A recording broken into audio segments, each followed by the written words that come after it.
Santo. Amém. Vinde, Espírito Santo, enchei os corações dos vossos fiéis e acendei neles o fogo do vosso amor. Enviai o vosso Espírito, e tudo será criado, e renovareis a face da terra.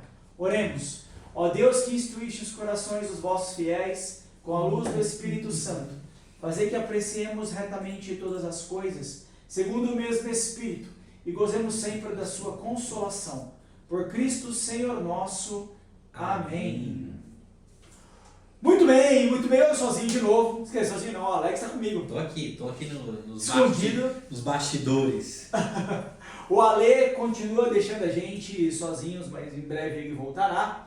Estamos aqui para falar de temas legais, como sempre, mas eu acho que o tema de hoje é mais sério do que legal. Mas não podemos esquecer que hoje também é o dia dos Santos Arcanjos.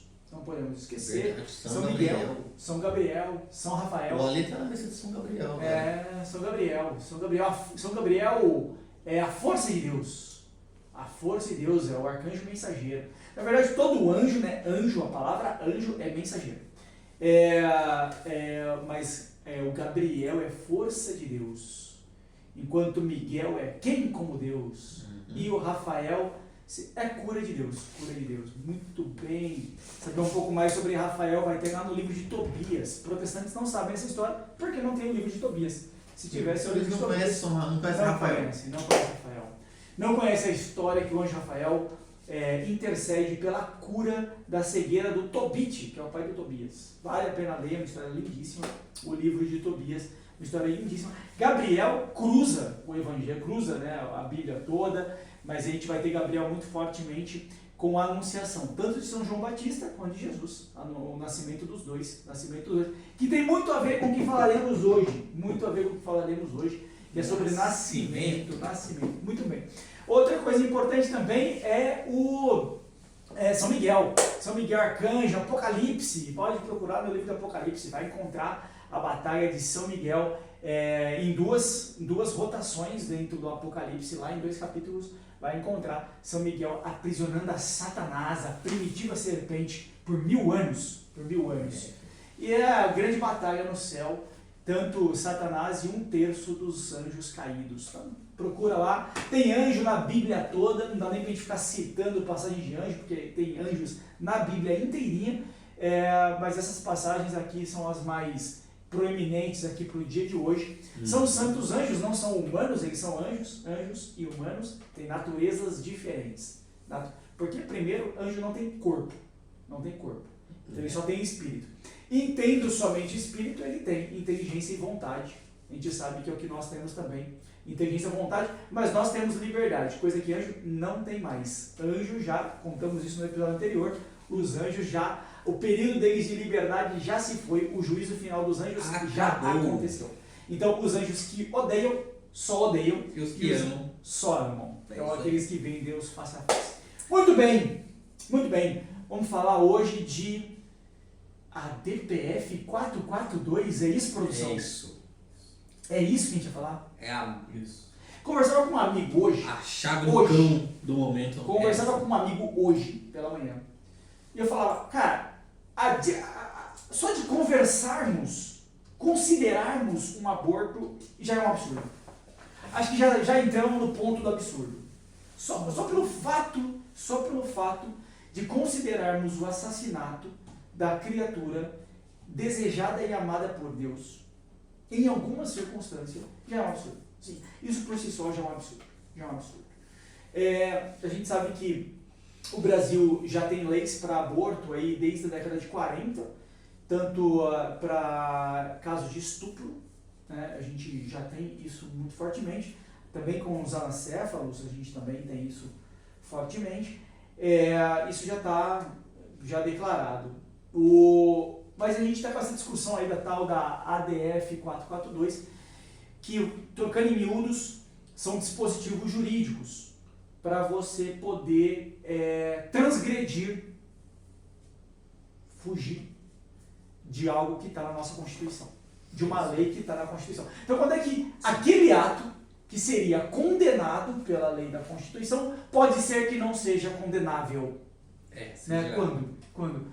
porque pode ser, tem um veja bem aqui, então as ADFs aí vocês vão encontrar, são esses veja bem, né? Pois é, até cometi o erro, mas neste caso, com esse contexto especificamente, não seria um erro. Então, é um absurdo. E nesse caso especificamente da DPF, desculpa, nesse caso da DPF, especificamente da 442, a gente tem uma outra situação que é tentando pegar a carona aí num habeas corpus que foi promulgado para tentar libertar uma pessoa que havia sido condenada em muitas instâncias, e os advogados vão questionando, que é o caso aí de uma enfermeira que tinha uma clínica de aborto, e essa clínica de aborto já havia sido descoberta e já estava foragida por conta dessa clínica de aborto. Abre uma segunda clínica de aborto. É isso aí. E aí acontece o quê? O que acontece na segunda clínica de aborto? É macabro. Conta pra gente os detalhes. Eu tava vendo o podcast, né, do padre Eduardo lá no Vilela. Padre José Eduardo. José Eduardo. Padre José Eduardo, aqui da Diocese de Osasco. Conheci ele pessoalmente. Espetáculo de ser humano. Não tive esse prazer ainda. Eu conheci. E o habeas corpus que pauta essa DPF conta a história de uma clínica, de uma enfermeira, uma clínica clandestina de aborto, né, que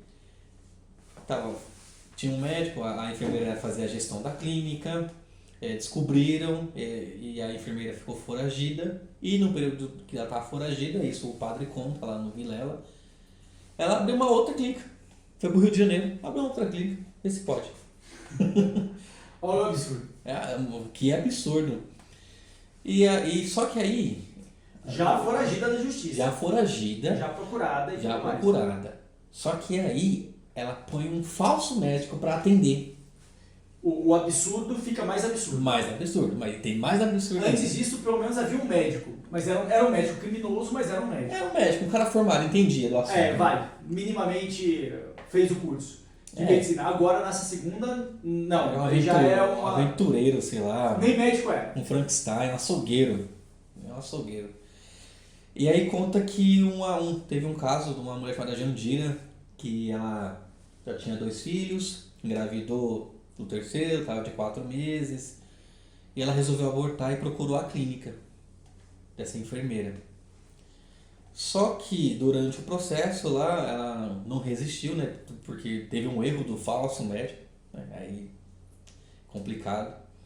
E antes de morrer, ela mandou uma mensagem de texto pro marido falando assim: amor, mandaram desligar o celular, tô em pânico, ore por mim. E essas foram as últimas palavras dela, né, e morreu, por conta do procedimento, não resistiu, não fala o erro, mas foi um erro médico. E só que aí começam os absurdos. E vai ficando... Como se já não fosse um absurdo ter praticado um aborto numa clínica clandestina, não importa, ter praticado um aborto com um médico que não era médico, um falso médico, não fosse esse absurdo, vem mais absurdo por aí. Bem mais. Ela morreu. Sabe o que eu acho curioso? Olha como a gente, vou pegar um parênteses aqui, né? Como a gente precisa catequizar o povo, né? O coitado, como as pessoas sofrem, né? Sim. Você vê, ela tá fazendo um aborto e falar pro marido orar por ela. Mal sabe ela que ela já está excomungada. Automaticamente. Então, aquela oração, ela se assemelha muito, naquele momento, a oração de um condenado ao inferno, que grita e Deus ouve, mas não acolhe. Sabe que eu lembrei da passagem da história de Lázaro, né? Da história de Lázaro. O rico e o Lázaro, né? Exatamente. Do Lázaro que morre, o pobre e o Lázaro e o rico, desculpa, o rico vai para o inferno. Isso. E pede para Jesus para voltar para contar para os irmãos sobre os erros. E Jesus diz, não, ele já tem os profetas, ele já tem toda a história, ele tem a tradição, não, ele que se vire. Já tiveram a oportunidade. Claro que essa moça, talvez ali nesse momento, ela já estivesse em arrependimento profundo. Pode ser. E aí, no caso de arrependimento profundo, se sendo ela alguém que conhecesse o sacramento da penitência e da reconciliação, que é o sacramento da confissão, desejasse ardentemente poder se confessar, capaz que, né, pelo desejo, motivação e intenção, ela pudesse ter recebido a absolvição. Mas e se ela não conhecia o sacramento da absolvição, ou se conhecia, não estava pensando nisso nesse momento? Você vê, é tanta coisa envolvida que você fala, Sim. poxa, a gente precisa catequizar as pessoas. Precisa. Porque mesmo no momento de um erro grave desse, que ela possa desejar ardentemente a reconciliação. Ela pode pegar a última gota de misericórdia do copo, Pois é, né? cara. Pois é. E ainda Pois se é. salvar. Pois é. Mas muito é dado, muito é cobrado porque muito é dado, porque é cobrado porque pouco é dado. Não sabemos exatamente a misericórdia divina, o tamanho, quer dizer, nós sabemos que o tamanho é infinito, mas não sabemos nesse caso especificamente. Mas desse jeito, você fica pensando assim, cara, ela estava excomungada automaticamente já. Sim. Eu acho. Aí a pergunta é, a excomunhão vem já da decisão de querer abortar? De querer, a intenção que é abortar é um homicídio, é matar uma vida. Jesus vai dizer que o pecado está no seu pensamento, né? Quando perguntam para Jesus sobre o adultério, ele vai dizer, desde o momento que você já pensa sobre o adultério, você já está em adultério. Então por quê? Porque na hora que aquele sentimento já está na nossa alma, você de fato já entrou. As fases do pecado, né? As fases do pecado são, primeiro, num primeiro momento, você, sei lá, tem um impulso.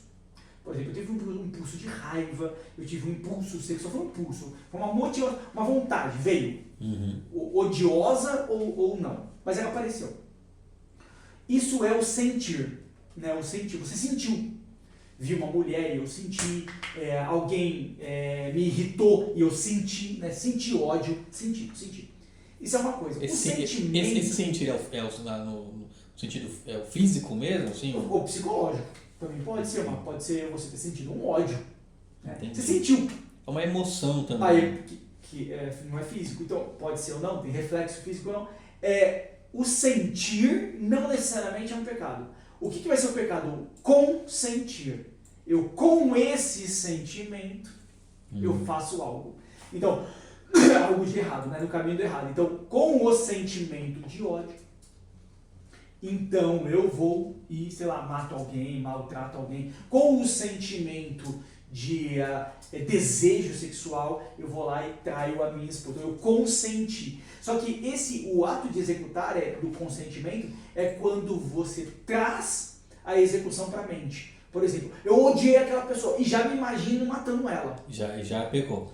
Já pequei. Porque na hora que você se imagina, vai vir o deleite. E o deleite é muito próprio dos demônios, né? De te convencer de que algo vai ser bom quando na verdade ele é ruim.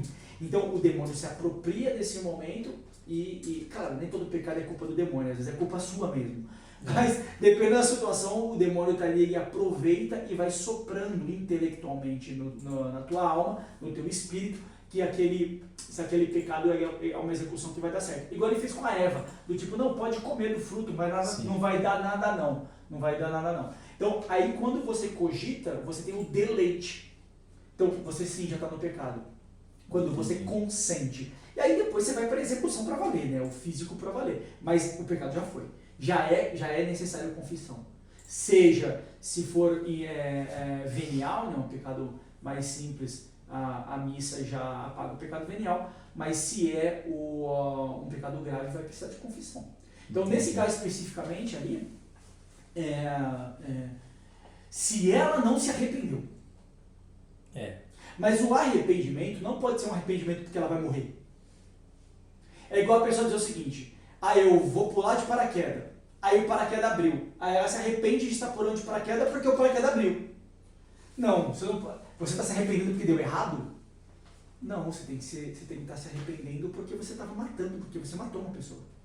É que senão fica muito superficial, né? Tipo, deixa, no final eu me arrependo. Eu me arrependi porque deu errado. Né? Eu me arrependi porque faz deu errado. sentido. Então, não estamos, assim, tô julgando ela, né? A gente está imaginando a cena terrível. Sim. Se ela se arrependeu porque assassinou alguém com o ato dela, aí esse é o arrependimento verdadeiro. Agora, se ela se arrependeu porque o procedimento deu errado e ela está numa situação difícil porque o procedimento deu errado, isso não é arrependimento. Isso não é arrependimento. Isso não traz remorso, né? Isso não traz remorso. O arrependimento tem que trazer o remorso, que é o se remoer, é o, puxa, eu não poderia ter feito isso. Isso seria o remorso. Nesse caso aí, deu errado o plano. E assim, o contexto para chegar até esse ponto é considerado? Porque imaginemos Deus que... é o juiz perfeito. Então. Vamos partir do pressuposto disso. Assim. Mas a gente tem que entender uma coisa. Deus é a justiça, Deus é justo sendo bom. E Ele é bom sendo justo. Ele tem essa coerência perfeita. Existe uma coerência perfeita. Então, quando a gente está dizendo o seguinte, tem um contexto que empurrou aquela pessoa para o aborto, por exemplo, sei lá, é uma pessoa que nasceu numa cultura, essa cultura é uma cultura pagã, da qual já se sacrificava as crianças. Então, por exemplo, acontecia isso com Esparta, quando as crianças nasciam defeituosas. Sim. Acontecia com os índios no Brasil. Sim. Quando a criança nascia defeituoso. Então, aquilo estava dentro daquela cultura e ninguém nunca ensinou àquela pessoa que aquilo estava errado. Por isso que interessante que até no meio animal isso acontece. Então, né? ela não sabia do erro. Então, muito vai ser cobrado para quem muito é dado, pouco é cobrado para quem pouco é dado. Então, na justiça divina, para essa pessoa especificamente, ela não sabia que o ato que ela estava fazendo era errado. Uhum. Ela não fazia o ato que chama ato de forma deliberada, assim. Ela tinha consciência plena de que era errado e fez que era errado. No caso dessa moça especificamente, no Brasil é lei, não pode fazer aborto. Então as pessoas sabem, assassinar é errado. Visto que a clínica já era clandestina. Mas ainda assim, quero deixar um detalhe importante, ainda assim, nós estivéssemos falando de uma pessoa, de uma tribo indígena, não sei o quê, ainda assim é um pecado condenável. E ela sofreria as consequências? Nas consequências de acordo com a justiça divina. Sim. Da qual o grau para esse ponto a gente não sabe. A gente sabe que ele tem consequências e consequências Sim. agressivas. Por quê? Porque não matarás. Não matarás é um mandamento. E o mandamento de não matar, ele está inscrito na nossa lei natural. Cara, você não pode matar pessoas. Ponto. Com lei ou sem lei, a gente tem que escrever a lei quando a moral é falha. Então, porque se a moral funcionasse, todo mundo fosse moralmente saudável, eu não precisaria escrever uma lei. Agora, eu escrevi não matar, Deus, né, escreveu nos 10 mandamentos, não matar, porque tinha um monte de gente ali moralmente doente. Moralmente doente. Então, ele teve que escrever não matar. Mas, em caso especificamente dessa moça, pode ter um contexto? Pode. Mas isso vai libertá-la do inferno? Caso ela não tenha se arrependido de estar assassinando alguém, acho improvável.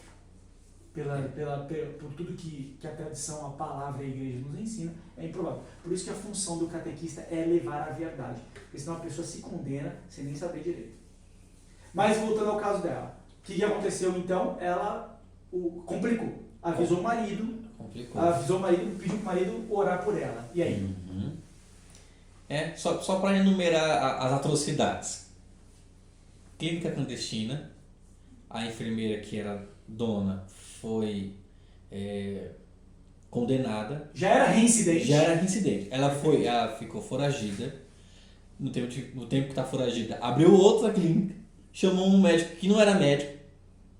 Aí entra a Jandira, que é a moça. Jandira é a vítima. É a vítima, o nome dela é Jandira. E a Jandira morre. Já são 7 pontos aqui. Tem como piorar? Com o demônio, meu querido. Sempre tem como piorar. O quê? O inferno não é o limite. Cara, você vê, né? Você já estava em condenação, o demônio só foi te puxando mais pra baixo. E vai embora. Aí o que aconteceu? A enfermeira não chamou ajuda médica para socorrer a Jandira, né, a paciente. E aí o que eles quiseram fazer? Para simular um assassinato, o padre conta lá no podcast que eles deram um tiro na cabeça da paciente. Deram um tiro Um na tiro. cabeça da Jandira, já morta. Já Deram morta. um tiro pra disfarçar, pra dizer que na verdade ela morreu com um tiro na cabeça. Só que obviamente iam fazer a autópsia. Aí o que acontece? Pra não ter as digitais, pra saber quem era, Iam fazer a autópsia e descobrir que não morreu com um tiro na cabeça, que na verdade era um procedimento de aborto. Pra não descobrir quem era a pessoa, eles mutilaram ela. fizeram como? Arrancaram os braços, arrancaram as pernas. Arrancaram os membros pra tirar a digital. E não contente com isso, pra dificultar a identificação do corpo, eles arrancaram a arcada dentária da Jandira e, por fim, para acabar de vez, tacaram fogo. Ainda tacaram fogo. Tacaram fogo. E aí levaram o corpo para... Isso foi em Campo Grande, no Rio de Janeiro. Levaram o corpo, acho que não lembro da cidade de Guaratiba. Sim. No carro. Tacaram fogo no carro e abandonaram o corpo dela lá, nesse lugar. Correu a investigação, acharam o corpo e por meio de exame de DNA descobriu que era a Jandira. E aí a enfermeira ficou foragida por mais ou menos 15 dias, né? Mudou de casa 5 vezes nesses 15 dias, mas ela foi pega. E aí correu o processo, só que aí o processo foi correndo de instância em instância e até chegar no Supremo, aí chega nas mãos do ministro Barroso. Que foi o cara que deu o último voto lá do habeas corpus. Aí o padre lê lá o habeas corpus, a gente vai deixar o link na descrição do Então, na verdade, vídeo. o ministro Barroso então dá o habeas corpus ele é o para os criminosos. E o que ele fala nesse habeas corpus? Ele diz, não, a gente pode, se for condenado, vai cumprir em regime aberto. Em caso de condenação, cumpra em regime aberto. E ele disse isso baseado em quê? Ele disse que ele falou sobre os criminosos? Então, o padre lendo lá fala que, no texto assim, que o Barroso declara que os criminosos são réu primários, mas não faz sentido, porque já estão foragidos na primeira vez. Eles já eram foragidos da primeira vez. Não faz sentido. São réu primários, aí dá lá que eles têm casa própria, que eles têm emprego, que eles não oferecem... Tem residência fixa. Isso, não oferecem risco. Não oferece risco para a sociedade. Eles fizeram um aborto. Deram um tiro na cabeça. Mutilaram para esconder as digitais. Arrancaram a arcada dentária. Tacaram fogo. E ainda tacaram fogo na pessoa. E não oferecem risco para a sociedade. Uma pessoa e não oferece risco para a sociedade. E nesse meio do caminho havia um médico clandestino. E não oferece risco para a sociedade. Ele fala que não oferece. E aí, por meio disso, concede a cumprir a pena em regime aberto. E dá o habeas corpus. É um absurdo. E aí, em cima disso, vem a DPS 442. A DPF. ADPF. Arguição de descumprimento de preceito fundamental. Tá ali na tela do olho. Aí, ó, tá vendo? Arguição de descumprimento de preceito fundamental. 442. E a relatora é a ministra Rosa Weber, que acabou de se aposentar. Olha lá, os requerentes. Partido Socialismo e Liberdade. O PSOL é o requerente, cara. O PSOL é o requerente. Que coisa maluca, mano. Que coisa maluca. Aí qual que é a desculpa dessa ADPF? É que se o aborto fosse legalizado, em tese, a clínica teria chamado ajuda, porque a clínica não seria clandestina e a Jandira sobreviveria. Você percebe como tudo é demoníaco? De fato, não faz sentido. O demônio agindo. O demônio incita o ódio ao extremo, porque, enfim, né? Se já fazer o aborto já não fosse absurdo, a gente tem uma sequência de absurdos demoníacos. Sim. Depois, quando vai a julgamento, o demônio assume novamente a posição e direciona o julgamento dos ministros, que obviamente endemoniados, sem nenhum caso. E depois, ainda por cima, avança um pouco mais a ponto de quem entra com o processo para tentar buscar uma jurisprudência em cima de uma DPF é um partido socialista. É óbvio que é socialista. E é óbvio que é o PSOL que de cristão. Não há nada. Não há nada. Então, comunistas e seus atos sempre vinculados com a sujeira demoníaca. Nossa Senhora já condenou o comunismo. Por isso que Nossa Senhora condena o comunismo. Comunismo, partidos socialistas, socialismos, sempre vinculado com a sujeira infernal. Sempre vinculado com a sujeira infernal. E agora entram numa discussão para tentar buscar, porque em linhas gerais, porque no habeas corpus do Barroso, não só, ele não dá, além de dar o habeas corpus dizendo que as pessoas, que os criminosos não representam risco à sociedade, ele ainda por cima faz uma pequena dissertação dizendo que o aborto deveria ser legalizado até, sei lá, quantas semanas de gravidez, até o 3º mês. Ele ainda ele escreve sobre isso, está lá no habeas corpus, dando a entender que isso, se houvesse legalização do aborto, crimes como esse não teriam acontecido, o que é um completo absurdo. Na verdade, assim, na verdade quem dá essa pauta é o pessoal mesmo. É em cima disso, né, para poder falar assim, olha, se fosse legalizado, tudo ocorreria bem. Porque ocorreu o erro médico? Ocorreu o erro médico. As pessoas não erram? As pessoas erram. Mas não é um médico. Mas então, não é um médico. Mas enfim, ainda que esse aborto tivesse sido feito no melhor hospital do mundo, com os melhores médicos do mundo, ainda assim estamos falando de um absurdo. Se não há assassinato em local limpo, não deixa de ser assassinato. Assassinato sendo feito por profissional, não deixa de ser um assassinato feito por homicidas. Então, é esse ponto. Chegamos aqui, vamos para a discussão de, cara, e o aborto, como é que é? Vamos ser simples, vamos pro catecismo da Igreja Católica, que o catecismo é cristalino, né? O catecismo é cristalino. Se a gente vai pro catecismo, onde que a gente marcou aqui, ó, o catecismo é cristalino. O catecismo fala diretamente sobre aborto, catecismo da Igreja Católica, fala sobre o aborto, aqui nos artigos do 2271, ele vai até 2275, tá? Então, sim, nada melhor que o catecismo fala muitíssimo bem sobre o aborto como um todo. Ele vai dizer, ó, desde o século I, a Igreja afirmou a maldade moral de todo aborto provocado. Tem uma pergunta. Século I, então, desde os apóstolos. Desde os apóstolos. Esse ensinamento não mudou. Continua invariável. Então, desde os apóstolos não mudou. O aborto direto, quer dizer, querido como um fim ou como um meio, é gravemente contrário à lei moral. O texto que diz isso lá no século I está escrito assim: não matarás o embrião por aborto e não farás perecer o recém-nascido. E aqui tem uma nota de rodapé, que é a nota 457, que é vinculada à Didatique 2.2. Para quem não sabe, a Didatique seria, vamos dizer assim, a nossa primeira versão de um catecismo da Igreja Católica. Lá feita na época dos apóstolos ainda, tá? Entre a década de 60, a década de 90, a controvérsia se é 60, 70, se é 80, se é 90, mas não importa, o fato é bem ali na época dos apóstolos.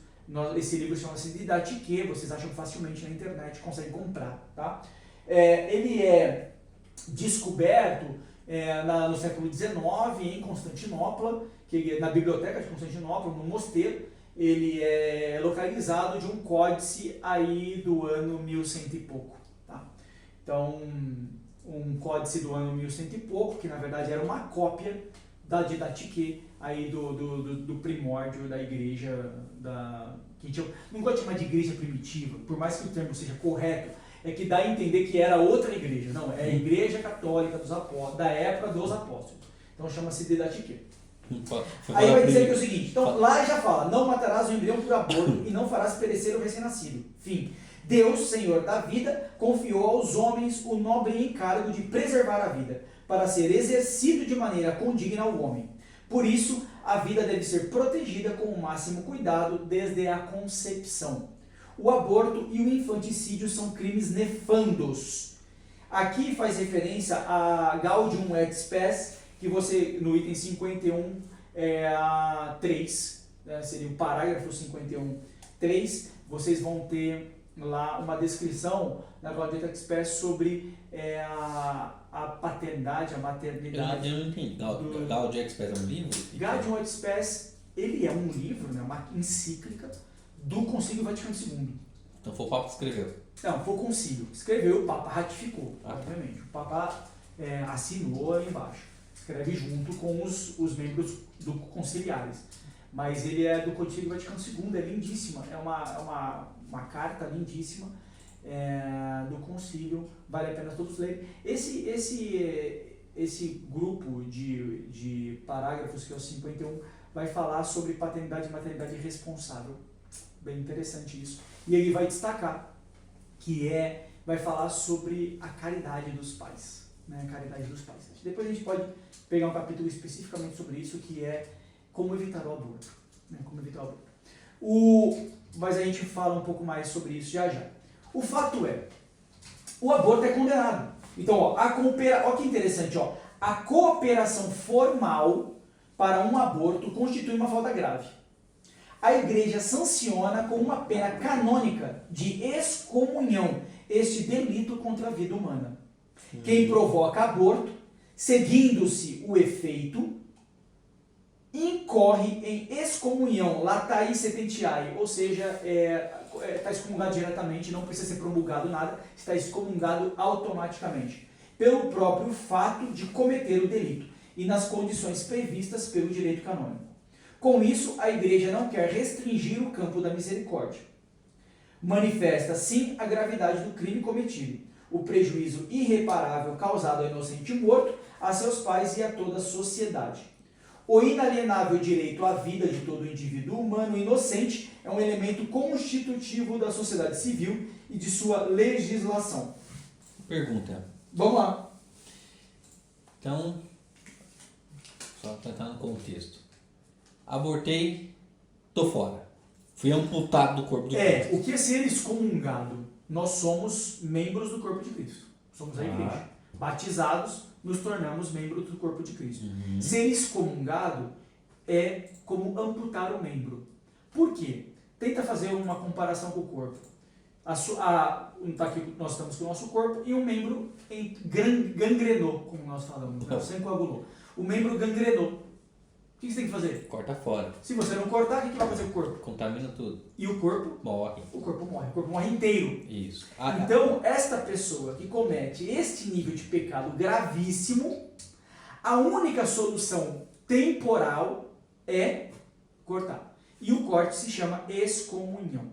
Então, o que acontece com a pessoa excomungada? Ela está privada dos sacramentos, todos. Se ela está privada dos sacramentos, ela está privada dos elementos da graça. Sem a graça, não há salvação. Então, na essência, se ela morre nesta condição, ela pega o tobofogo e desce diretamente ao inferno. Tobofogo. Aí a pergunta é o seguinte. Abortei, logo estou excomungado. Perfeito. Automaticamente. Não só você, como os médicos, as pessoas envolvidas, as clínicas e todo mundo que concorda com você. Só que eu não sei disso. Eu sei que é errado. É batizado? Sou batizado. Então pronto. É batizado. Sei que é errado, estou excomungado. O fato de você saber ou não muda. Não muda a excomunhão. Não vamos mudar a excomunhão. Mas eu não sei que isso me gerou uma excomunhão, mas eu continuo indo para a missa e comungando e agindo como se não acontecesse nada. Carta de São Paulo aos Coríntios, aquele que comunga em pecado grave, comunga para sua própria condenação. Na verdade, sabe o que você está... Na essência, se a gente tentar se ver a alma, nós tentássemos ver a alma, claro que nós falamos que são naturezas diferentes e os demônios são anjos. Mas é como... Anjos maus. É como se nós tivéssemos um demônio comungando. Que não faz sentido. Então, além de você ter cometido esse crime bizarro, você comete um segundo crime bizarro, que também é passível de excomunhão automática, que é o sacrilégio com o corpo de Cristo. Então você é um anátema na potência de 2. Então você é um anátema pelo aborto e ainda por cima é um anátema porque está praticando um sacrilégio com o corpo de Cristo, que é colocado num corpo amputado. Um corpo sujo, podre. podre, sujo. Agora explica. Sim, sujo ainda é limpo perto dessa situação. O que é anátema? Anátema é o termo para excomungado. Ah, entendi. Eu não quero ser um anátema, não. Anematizado é o que foi. Foi um anátema. Esse é o problema. Então, assim, eu não sei, isso não muda a excomunhão. Se foi batizado. Se a pessoa não era batizada, aí a gente tem a excomunhão de um não batizado. Então, essa pessoa já, já não era membro do corpo de Cristo mesmo. Então, a situação dela já era mais delicada. Antes até. Então, essa é uma situação que nós temos. Aí, beleza. Então, pegando a analogia aqui, o dedo gangrenou. Apodreceu. Não é fácil falar. Apodreceu, foi amputado, morreu. Mas não tem volta? Enquanto tivermos vida, o sopro da vida, há a possibilidade de ganhar o céu. Explique-me. Porque Paulo era cúmplice de assassinato, né? Verdade. Paulo era cúmplice de assassinato. Então ele abortou alguém grande. Tem um testemunho no YouTube que é o do o rei do aborto. É um médico. Ele praticou mais de 75 mil abortos. Meu Deus. Se eu não estiver enganado, o primeiro aborto dele, ele engravida a namorada. Esse aí está excomungado em todos os graus possíveis. Não, pior que não, cara. Caramba. Porque ele é o primeiro médico, pelo que eu entendi, que ele grava um aborto com ultrassom. Então todos os vídeos que nós temos na internet da criança sendo abortada, que é sendo eu não sei se vocês sabem, mas o aborto, quando ele vai acontecer, ele vai arrancando os pedaços da criança. É uma mutilação. É uma mutilação. Então a gente sabe isso pela primeira vez por conta deste médico que, num ultrassom, ele grava o aborto. E a partir daí, ele não só se converte, como tem um encontro dele com o Papa, inclusive. E ele se torna o grande defensor anti-aborto. O grande anti-abortista. Depois que ele enxerga o mal que estava cometendo. É o segundo Paulo aí da vida. Pois é. Então, o que acontece? É que a pessoa que esse anátema, esse excomungado, ele pode retornar pelo sacramento da confissão. Ou pelo batismo, né? Se ele não for batizado. Pelo batismo, entra, está eliminado os pecados, e pelo sacramento da confissão. No sacramento da confissão, só que no caso do anátema, antes de 2015, no caso dos anatemas como um todo, você só podia ser absolvido ou pelo Papa ou pelo bispo local. Não podia ser uma confissão com o padre. Mas desde 2015, por conta do ano da misericórdia, o Papa Francisco instituiu que os padres, os sacerdotes comuns, podem dar absolvição em caso de aborto. Certamente isso foi uma iluminação da igreja por entender a gravidade e o volume desse crime que ele acontece. O volume de abortos é bizarro no mundo, é muito grande. E muitas dessas mulheres, obviamente, também se sentem não só envergonhadas, acuadas, sofrimento. Porque é declarado que as mulheres que abortam continuam sofrendo. O sofrimento dela não acaba. O padre Eduardo, ele fala que ele atende várias mulheres que abortaram. E assim, não é que ela abortou hoje e amanhã vai procurar o padre. São mulheres que abortaram há 20 anos atrás, Sim. Muitos anos atrás, e é uma culpa que vai remoendo ela, né? A gente tem exemplos de... Isso é um ponto importante. O que é relatado nos confessionários é que aquela pessoa que abortou, a mulher que fez o aborto, ela fez o aborto para se sentir livre, né? E não carregar o peso, enfim, tinham limitações na vida dela. Não vamos simplificar o problema, porque o problema nunca é simples nesse caso. Uhum. Não vamos tornar simplório um treco que é difícil na mente da pessoa. Mas o fato ela esperava que com o aborto, uma situação pior, psicológica, não acontecesse. E o fato que não é verdadeiro. As mulheres que cometem um aborto, tempos depois, entram em remorso.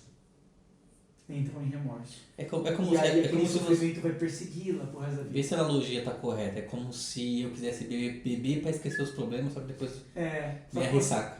Vem a ressaca e outra coisa, o problema não vai embora. Não vai embora, só que agora fica vai pior. te lembrando, e nesse caso fica muito pior, porque aí vai vir um remorso. O remorso é a ressaca do aborto. Cara, o remorso é aquele morder de lábios, né? Porque o remorso, ele não necessariamente é um arrependimento. É uma raiva, né? Ele é uma raiva por ter dado errado, sabe, muitas vezes.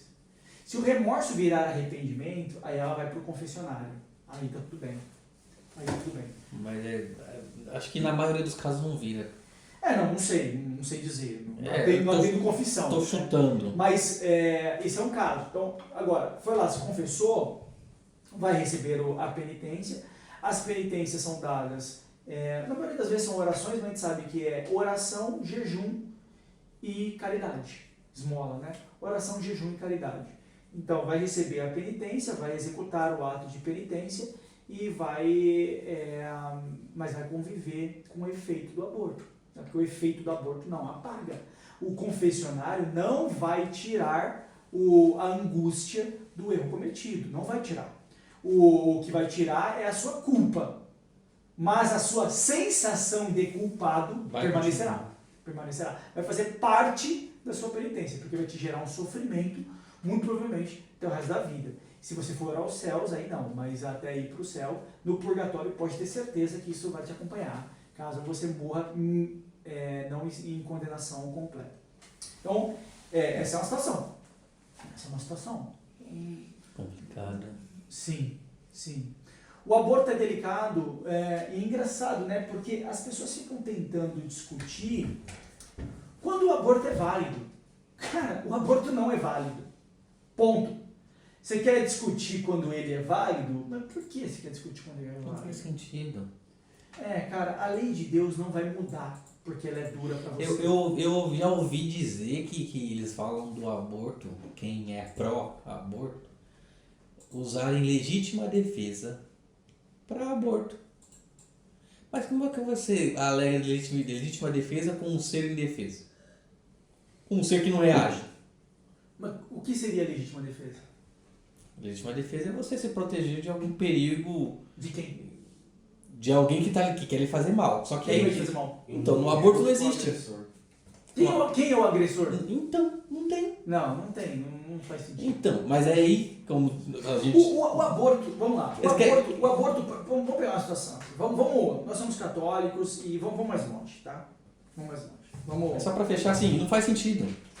Inventam qualquer coisa. Igual aconteceu agora com essa DPF. Pois é, cara, mas por que inventa? Eu acho que essa discussão é importante. A gente tem o absurdo 1.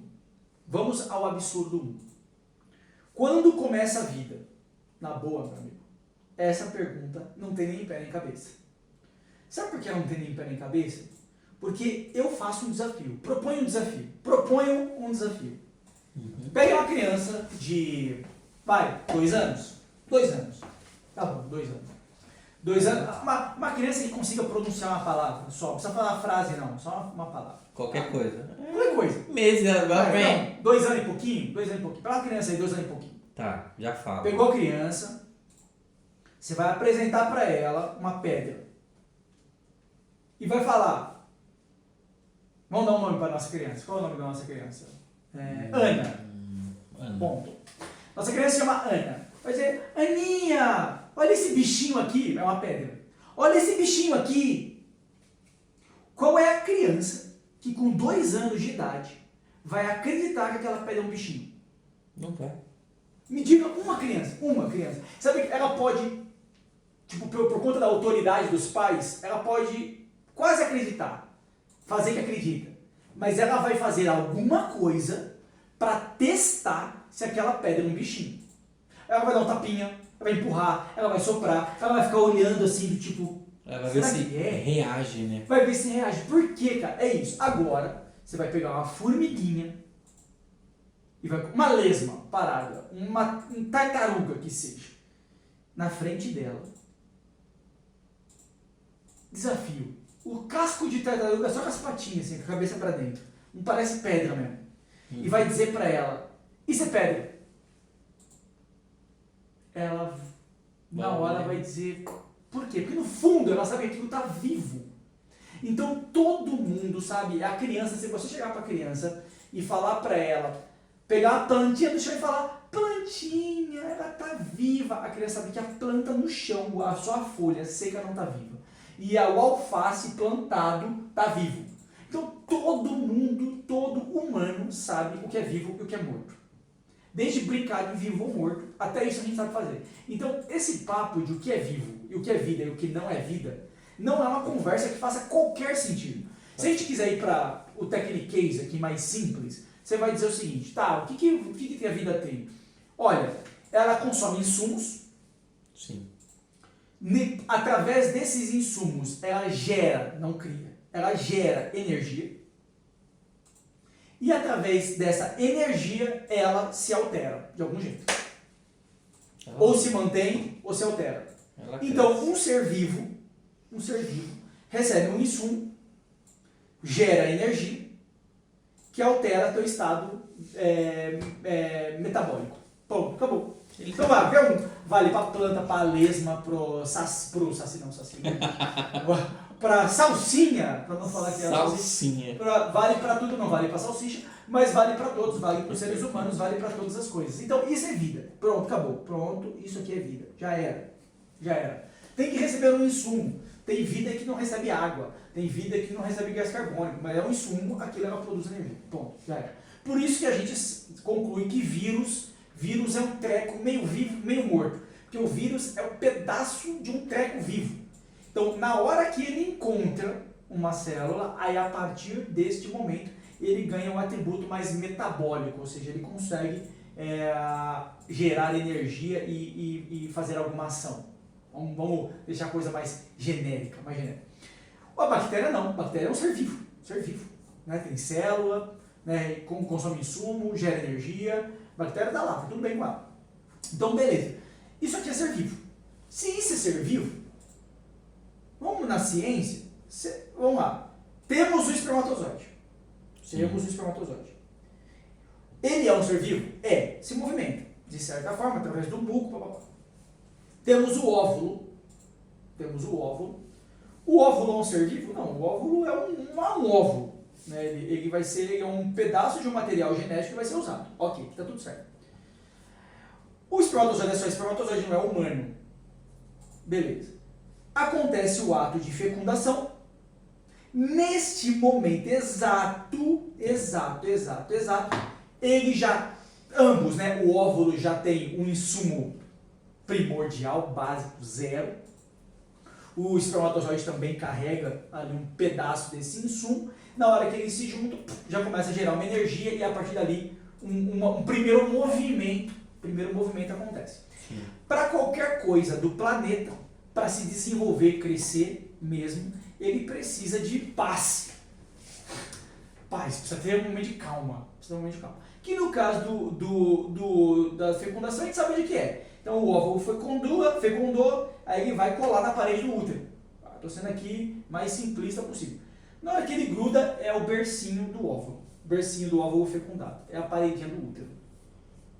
Mas ele já está fecundado, ele já começou o processo dele. Agora ele só vai deitar no berço para ter a calma, para poder crescer, receber mais insumos e tudo mais.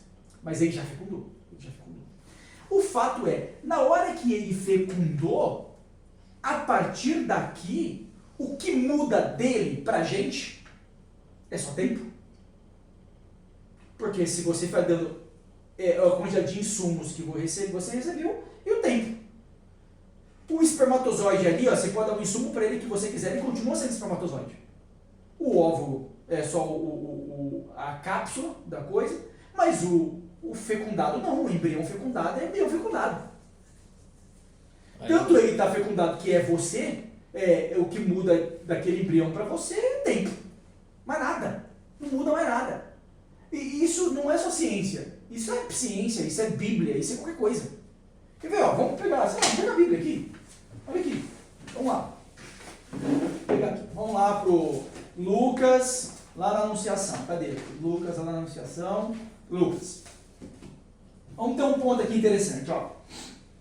Olha aqui. Deixa eu ver. Beleza. Lucas capítulo 1, versículo 24, a gente tem a seguinte cena. Algum tempo depois, Isabel, que é a mulher de Zacarias, né? Isabel, sua mulher, concebeu. E por 5 meses se ocultava, dizendo: eis a graça que o Senhor me fez, quando lançou os olhos sobre mim, para tirar o meu opróbrio dentre os homens. Então, beleza. 5 meses. Isabel está grávida de 5 meses. Ok. Quando Isabel, no 6º mês, ou seja, quando a Isabel estava grávida de 6 meses, o anjo Gabriel foi enviado por Deus a uma cidade da Galileia chamada Nazaré, a uma virgem desposada com um homem que se chamava José, da casa de Davi, e o nome da virgem era Maria. Beleza. O anjo entra, aqui a gente sabe, o anjo entra, fala com a Maria, vai lá, Maria, não conheço homem algum, o Espírito Santo descerá sobre você, muito querido, a Isabel, a sua parenta, concebeu na velhice, então o milagre vai acontecer. Maria disse: eis aqui a serva do Senhor, faça-se em mim segundo a sua vontade. E aí, versículo 38, e o anjo se afastou dela. Naqueles dias, ou seja, Depois que aconteceu tudo. não, aí, 2 dias depois, naqueles dias, Maria se levantou e foi às pressas às montanhas, a uma cidade de Judá. Naquele momento, meu senhor, naqueles dias. Naqueles dias, Maria se levantou e foi às pressas às montanhas, a uma cidade de Judá. Entrou na casa de Zacarias e saudou Isabel. Isabel está com 6 meses de gravidez. O texto, Lucas, é preciso, lembrando que ele era um médico, Lucas é preciso, ele não diz meses depois. Não, então o anjo deixou Maria. Passou uns 2 dias, ela foi ver a Isabel. Naqueles dias, não lembro exatamente quanto tempo, passou 2 dias, 3 dias. Foi no sábado, eu fui lá no domingo. Naqueles dias, Maria se levantou e foi às pressas. Entrou em casa de Zacarias e saudou Isabel. Maria estava o quê? Dias. Ora, apenas Isabel ouviu a saudação de Maria, a criança estremeceu no seu seio e Isabel ficou cheia do Espírito Santo. Até aqui você diz. Até aqui você diz. Isabel ouviu a saudação de Maria. Beleza. Então a saudação de Maria fez com que o João Batista, que estava com 6 meses de gestação, ele saltasse. Ok, tá bom. Foi Maria. Será? Vamos ver. E ele ficou cheio do Espírito Santo. E Isabel exclamou em alta voz, versículo 42, bendita és tu entre as mulheres, e bendito é o fruto do teu ventre. Opa! Como é que ela sabia que Maria estava grávida? E ela já falou do embrião. Porque é um embrião, mano. Tem dias. Bendito é o fruto do teu ventre. Donde me vem esta honra de vir a mim, a mãe do meu Senhor? Aquele embrião de dias já era o Senhor da Isabel. Como é que ela sabia que Maria estava grávida? Aí é o Espírito Santo. É igual quando Jesus perguntou para os apóstolos: o que dizem quem as pessoas dizem que eu sou? Um dizem que você é João Batista. Aí o Pedro diz: tu és o Cristo, o Filho de Deus vivo. Da onde Pedro tirou aquilo? O próprio Jesus disse: não foi da carne, foi o Espírito Santo. Foi meu Pai que estava no céu que te inspirou. Aqui é a mesma coisa. Tanto é que foi dito antes, e Isabel ficou cheia do Espírito Santo. Então, por unção do Espírito Santo, pela sabedoria, que é dom do Espírito Santo, a Isabel, e a ciência, né? A Isabel ficou sabendo que a Maria estava grávida. Agora, não havia nada na Maria, nada. Primeiro que ela estava com dias, ela veio às pressas, e nem com Maria, e ela nem com José morava. Era virgem. Mas o ponto é, além da excepcionalidade de Isabel ter recebido a unção do Espírito Santo e ter tido a ciência, é que este embrião de dias já era o Senhor da Isabel. Era uma vida. Mas ele já era Deus. Sim. Isso reflete muito para a gente discutir sobre aquela mulher que foi se confessar com o Padre Pio. O Padre Pio pergunta para ela: o que você está vendo na sua mente agora? Ela diz: eu vejo uma reunião de pessoas. É mesmo? É mesmo. Quem mais você vê? Eu vejo um homem vestido de branco. Nossa, eu vejo um papa sendo escolhido. O Padre Pio fala: era o filho que você abortou.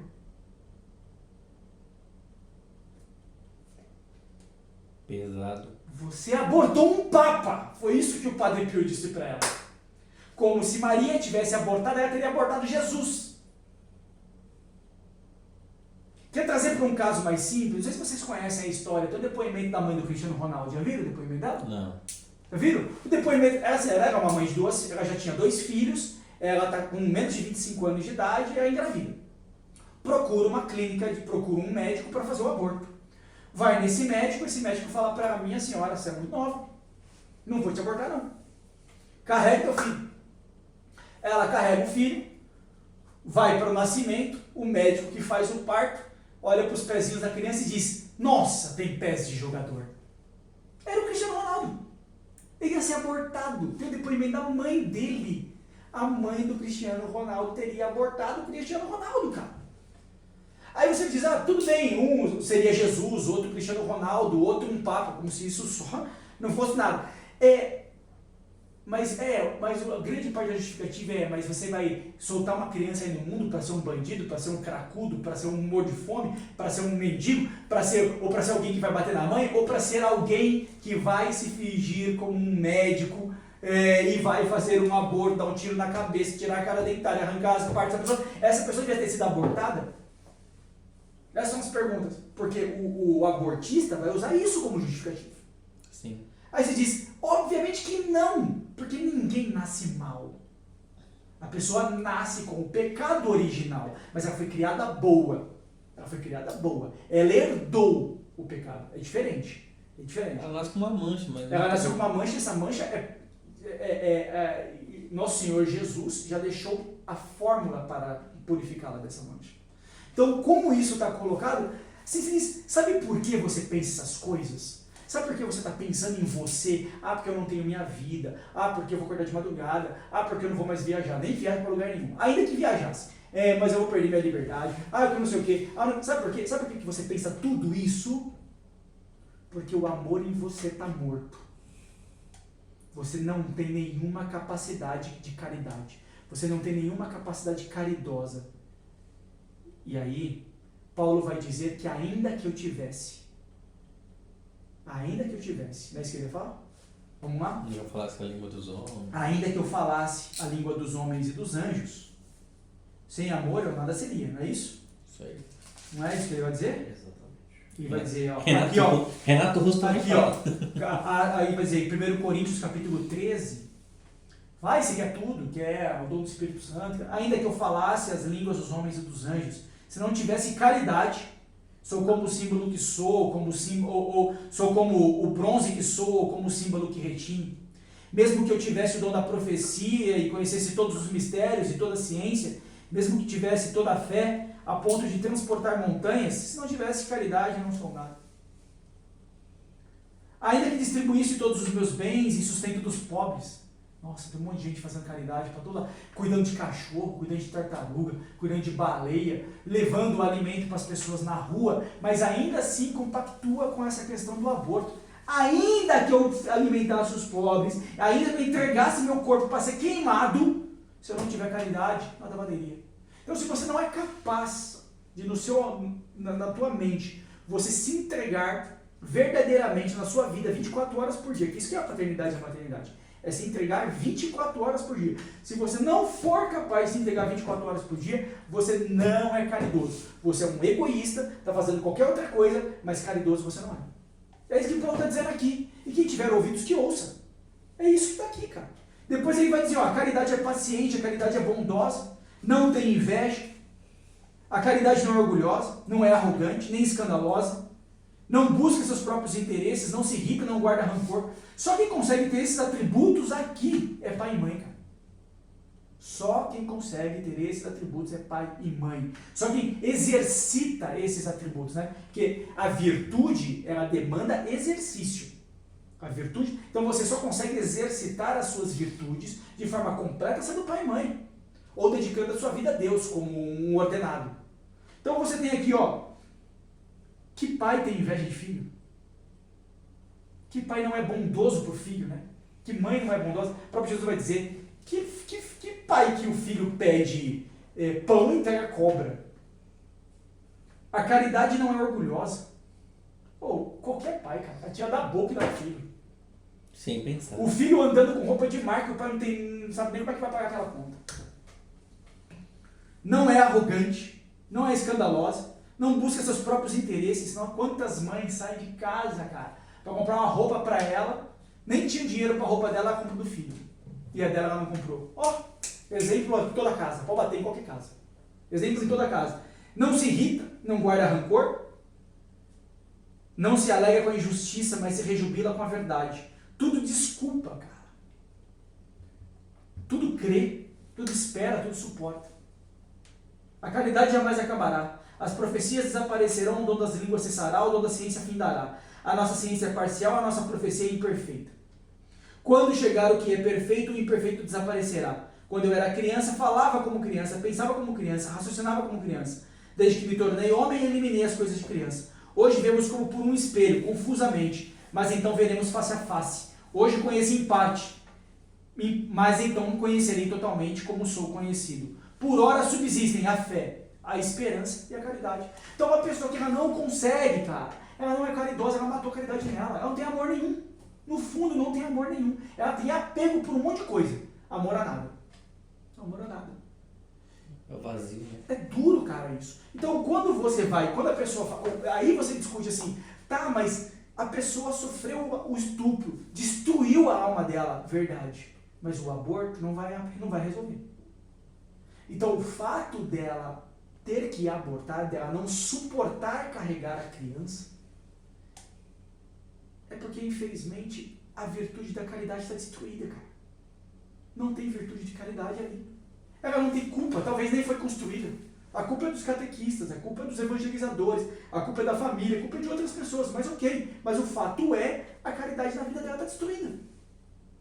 Porque se ela fosse caridosa, o que ela ia fazer? Ela ia dizer, eu aceito sofrer mais ainda pelo outro. São Maximiliano Maria Kolbe, campo de concentração de Auschwitz.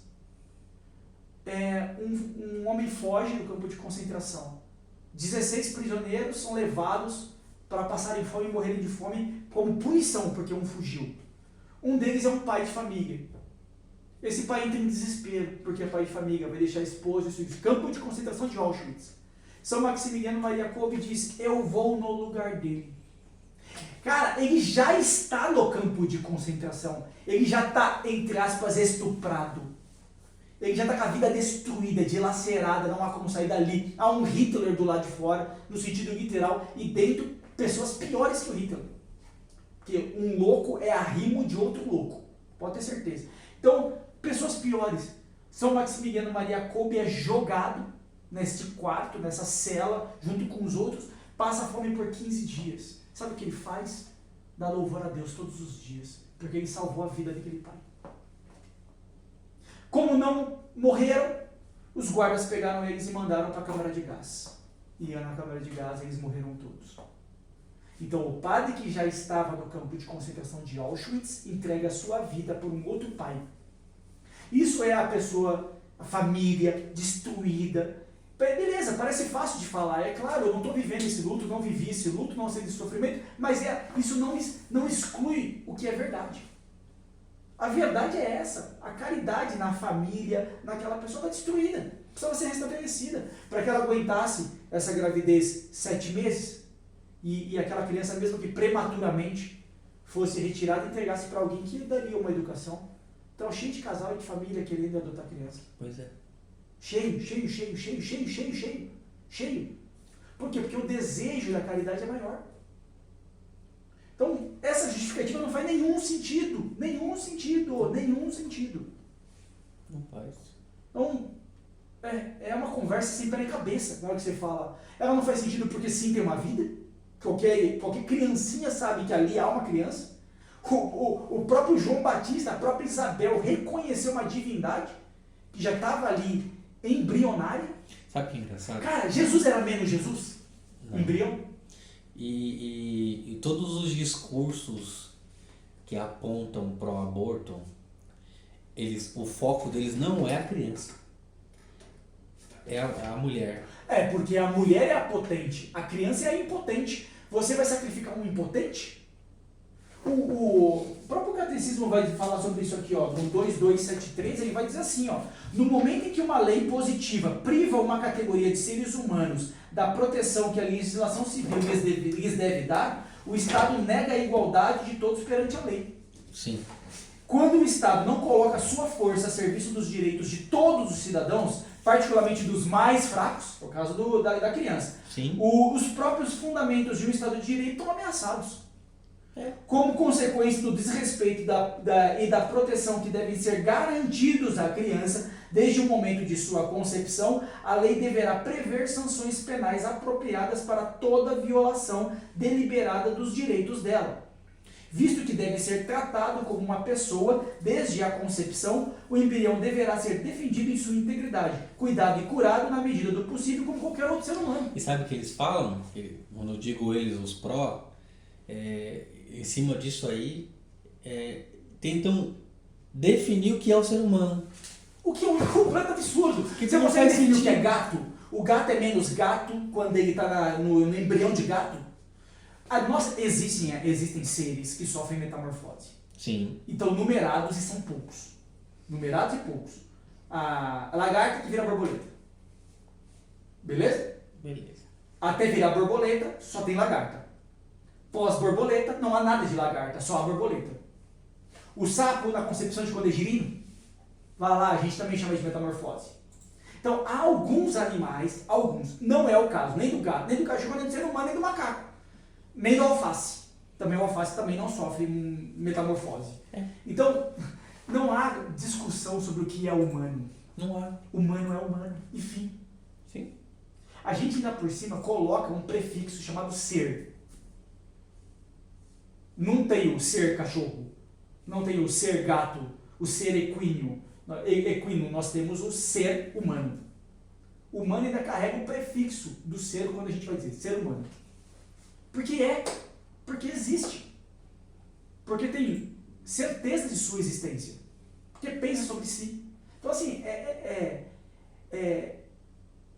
um completo absurdo. Todos os argumentos que são dados para o aborto são infundados. Todos. 100%. Todos os argumentos são fundados. E por outro lado, assim, o tamanho da caridade da mãe que carrega o filho. Quando não sabe exatamente como vai alimentá-lo depois, não sabe como vai cuidá-lo, mas se coloca em oração, se coloca pedindo a providência divina, a providência virá. Eu fico pensando que assim, a caridade é tamanha em carregar uma criança que ela não desejou, por conta de um estupro ou qualquer outra coisa do tipo. Mas ela não é obrigada depois. A maior caridade se dá depois que nasce e ela ainda fica com a criança. Ainda tem isso. Ainda tem isso. Mas mesmo que isso não aconteça, não é de todo mal. Porque a criança pode ir para uma outra família. Temos as adoções, né? Sim. Mas se a mãe continuar exercendo a caridade dela, não tenho dúvida nenhuma que aquela criança é uma pessoa espetacular na vida, no mundo. Sim. Por quê? Porque as bênçãos de Deus virão. Eu acho que fica aqui essa reflexão. Católico não concebe a ideia de aborto em nenhuma hipótese. Não faz sentido. Nossa lei brasileira aceita no caso de estupro, aceita no caso de anacéfalos. Vai ter a discussão, sempre vem a discussão sobre se a mãe for morrer. Né, no caso de vida ou morte, o que faz? Né? O catecismo vai falar sobre isso. Quando a ciência é muito clara, e que é um risco para a mãe real, nesse caso especificamente, se protege a vida da mãe. Se protege, existe uma hierarquia.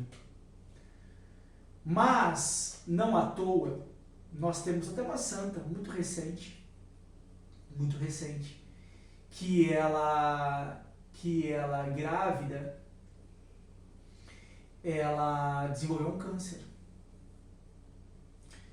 E aí, para poder fazer a quimioterapia, ela teria que matar a criança, né?